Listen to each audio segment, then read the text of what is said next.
after this short break. Welcome back to Thursday's edition of Sports Express. It's time for the international newsroom. Pedro Peter is here with the latest across the world of sports. Thank you, Bodhi. We'll start off with the Australian Open, where Swiss legend Roger Federer cruised in the third round of the Australian Open, following an easy win over Filip Krajinovic of Serbia. The 38-year-old took out Krajinovic 6-1, 6-4, 6-1 in just 92 minutes to reach the next round, while fourth seed Daniel Medvedev needed 2 hours to see off Spanish qualifier Pedro Martinez 7-5, 6-1, 6-3 to advance. In other results, Marin Cilic edged French 21st seed Benoit Paire in the 5-set thriller. Italy's Fabio Fognini also beat Jordan Thompson of Australia in 5 sets. Marton Fucsovic triumphed 6-4, 6-4, 6-3 over 18-year-old Yannick Sinner, while American pair Tennys Sandgren and Tommy Paul both accounted for Italian 8 seed Matteo Berrettini and Grigor Dimitrov of Bulgaria, respectively. Over to the ladies. 23-time Grand Slam champion Serena Williams advanced to the next round of the Australian Open after defeating Tamara Zidansek of Slovenia. The 38-year-old American took out Zidansek 6-2, 6-3 in just 78 minutes to reach round 3, while Carolina Pliskova dug deep to beat unseeded German Laura Sigmund 6-3, 6-3. In other results, Belinda Bencic beat Jelena Ostapenko 7-5, 7-5. Gavin Muguruza powered past Alia Tomljanovic of Australia 6-3, 3-6, 6-3. While Angelique Kerber, Jona Vekic, and Zarina Diaz all progressed. To athletics, the UK Anti-Doping Agency UKAD has revealed it has not received any requests by the World Anti-Doping Agency WADA to reanalyze blood and urine samples of athletes. WADA intends investigating all the athletes who trained other banned coach Alberto Salazar at the Nike Oregon project, with the UK Anti-Doping Agency maintaining it has not refused any requests from WADA. Thank you very much, Pedro. We head straight to the NBA right now. Boduti joins me for that. What a night for Zion Williamson. Yes, and a quick look at the results. Utah Jazz 129-96. They defeated Golden State Warriors, and San Antonio Spurs 121-117 over the New Orleans. Over the New Orleans Pelicans. Chicago Bulls 117-110. They defeated Minnesota Timberwolves. Miami Heat beat Washington Wizards 134-129. Los Angeles Lakers 192 over the New York Knicks. Oklahoma City Thunder 120-114 over the Orlando Magic. And Dennis Schroeder 31 points and 9 assists for the OKC. Toronto Raptors 107-95. They beat the 76ers. Fred VanVleet 22 points, 8 assists for the Raptors. Detroit Pistons 127-106 over Sacramento Kings. Derrick Rose 22 points, 11 assists for the Pistons. Boston Celtics 119-95. They beat Memphis Grizzlies. And to other results, Atlanta Hawks 102-95 over the Los Angeles Clippers. John Collins 33 points, 16 rebounds. Houston Rockets 121-105 over Denver Nuggets, and Indiana Pacers beat the Phoenix Suns 112-87. Bobody, you want to start with Zion Williamson this morning? Zion. 18 minutes, 22 points for the young lad. Yeah. On his NBA debut. Yeah, on his debut. We've been waiting for him to play for such a long time. Then he got injured and had to undergo surgery, and we are wondering whether he will be the real deal when he finally shows up. And then this morning, earlier this morning, the first 3 quarters were very good for him. First, he started with a tip-in, and then he ran into an offensive foul, and then he missed a few shots, and he sent him to the bench. And with the 4th quarter starting, and the Pelicans trailing by 12, they brought him on, and what a show he put on. 4-4 from 3-point range. I'm telling you, a lot of dazzling moves. By the time they took him off, they had cut the lead down to 1. And I don't know why the coach didn't put him back. But the fans are chanting that they wanted Zion back. But now we have seen that he can play. Because against Spurs, you have a very, very good team in Spurs. But I have a feeling that the more teams see him play, the more they set up defensive schemes for him. So he also will need to adjust. And I'm sure a lot of coaches will be looking at the 10 minutes he played against Spurs. We have to think of how to stop him. Because now we know he can play. And so, like his t-shirt said, both on day was drafted and this morning when he came to the arena, let's dance. Let's see what Zion can do. Alrighty, hopefully Zion would have to do a bit more dance. And like you did say, unfortunately, that performance wasn't enough to help the New Orleans Pelicans against the San Antonio Spurs. I'm glad he didn't get to the play against the Spurs. Let's take his cell and go and sit down. Alright, another team we'll be focusing on this morning has to be the Los Angeles Clippers. But at the start of the season, everyone thought that they'll be pushing so hard to at least be one of the favorites and to win the NBA this season. But the inconsistencies up and down just seem too much. The Hawks don't win a lot of games, and then the Hawks played today without Trae Young, and yet they lost to the Hawks. Now, so some will argue that the Clippers are also without Kawhi Leonard and Paul George, but a team that as deep as the Clippers were last season, because they once went games without these two, and they didn't. I don't think they gave too much away. For them to lose at a Hawks to a Hawks team that's without Trae Young, for me tells a lot of stories.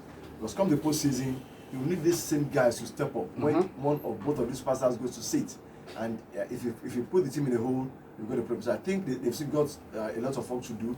I'm sure they lost to the Hawks. I don't care what they put on the floor. The clips are the clips. So for me, it just tells me they've got work to do. All right, thank you very much, Abode. Detailed as ever. A quick break on the show. When we return, to be time for the Nigerian sports scene.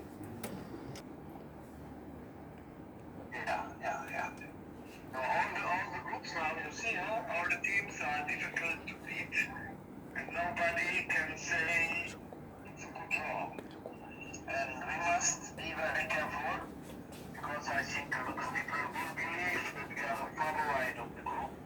And it's always difficult to be favorite in the group. But we have a team who is able to do it, and I have confidence in my young team. But we have still to work and to progress and to do well. So we are careful. That's General Tro talking to Colin Udo. All right, welcome back as we head straight into the Nigerian sports scene right now on Sports Express. Abode, Genetro speaking. Cape Verde. Yeah, speaking a lot about. Yesterday I mentioned that you've got to be careful with Cape Verde. Not that the Eagles cannot get over there, but they play without fear. I mean, their teams, like I said, the basketball, football, they play without fear. And at the point, there was even a point that I think they almost caught up in Nigeria in the standings. And so for me, it's not something that can be done. But like Jonathan said, we've got to be very, very careful. We've got to be very, very careful. But the big question is, will he still remain the coach of the Super Eagles when the qualifiers begin later in the year? We shall see. As I said, the matter of his contract has not been settled yet. But I don't think it's going anywhere. Okay, let's head over to table tennis right now. Team Nigeria, the women's team. The women's team lost their qualifier against Poland. Which means that the team event, table tennis, the women will not be at the Olympics. However, they can still qualify as individuals. So that gives a bit of hope. But as far as the women's team event is concerned, table tennis, the women are out. So now they've got to fight their way to the qualifiers individually. But the men's team, they are still in for a shout. They play today, the round of, I think, 32.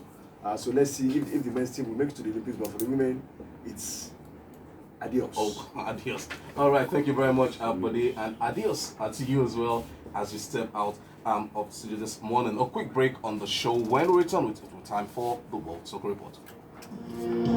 Thanks for staying tuned to Thursday's edition of Sports Express. It's time for the World Soccer Report. Madison joins me for that. A quick look at results that showed up from yesterday, the games yesterday night.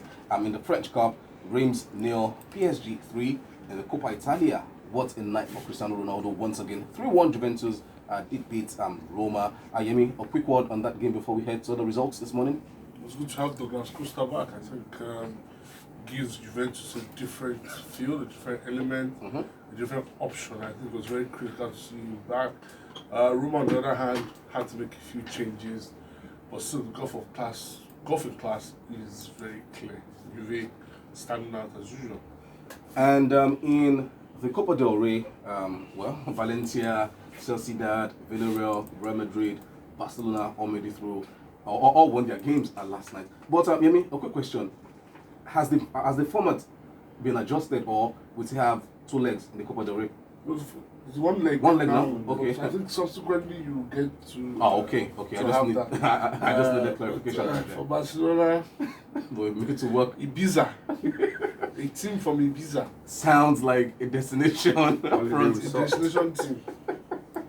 Okay, let's head to the Premier League right now, where Tottenham Spurs were made to work very hard and to beat Norwich 2-1. Leicester City 4-1 over West Ham United. Once again, we saw Kelechi Iheanacho show what we all know him and to do very well. And Manchester United 0, Burnley 2, and Burnley has earned our first win at Old Trafford since 1962. Yemi.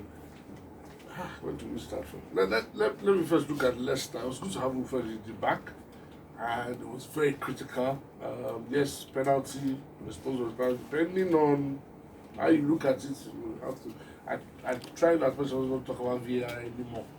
But good win for Leicester after back-to-back issues.